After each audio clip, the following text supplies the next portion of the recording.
Okay guys, so ayun, katatapos lang natin magpa-change oil and yes, wala na tayong problema dito sa ating motor.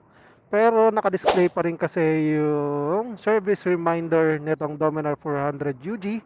So ituturo ko ngayon sa inyo guys kung paano siya i-reset.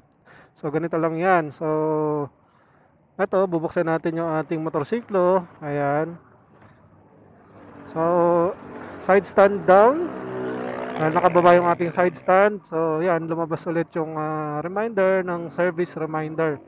So, paano nga ba siya i-reset? So, tayo ngayon ay tawag dito, nakatigil. So, ayan, nakabukas yung ating ignition but the engine is off.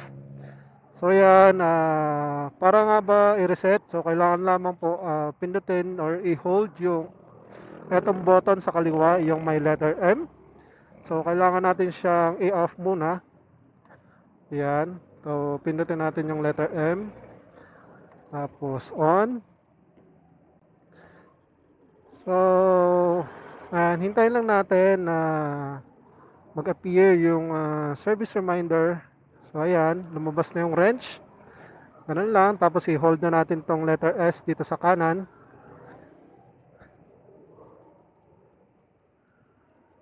And that's it. So, I guess, wala na yung, nandun pa rin. So, hold natin. So, ulit tayo ulit. So, pindutin natin ulit yung M button. Tapos, ayan.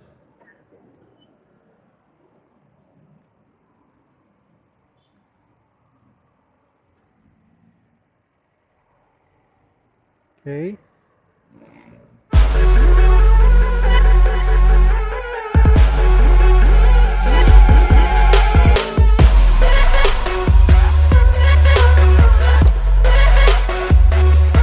So, yun guys, nalis na natin yung tawag doon, service reminder. So, ang sabi dyan is next maintenance natin or next change oil natin is for the next 5,000 kilometers.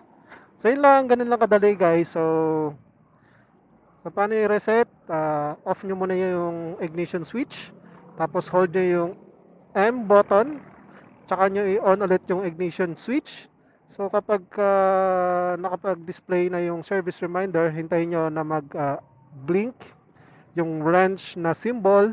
Tapos bitawan nyo yung M na button, then hold the S button.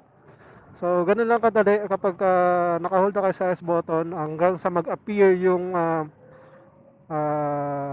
notification na gantong kilometer or example, for the next 5,000 kilometer, yun yung next service maintenance ninyo. So, ibig sabihin nun, na-reset na po yung inyong service reminder. So, ganun lang kadali mga katoto. And I hope you like this video and follow my channel and Facebook page. So again, this is Tonton Motovlog, always reminding you to live and ride responsibly. Babush!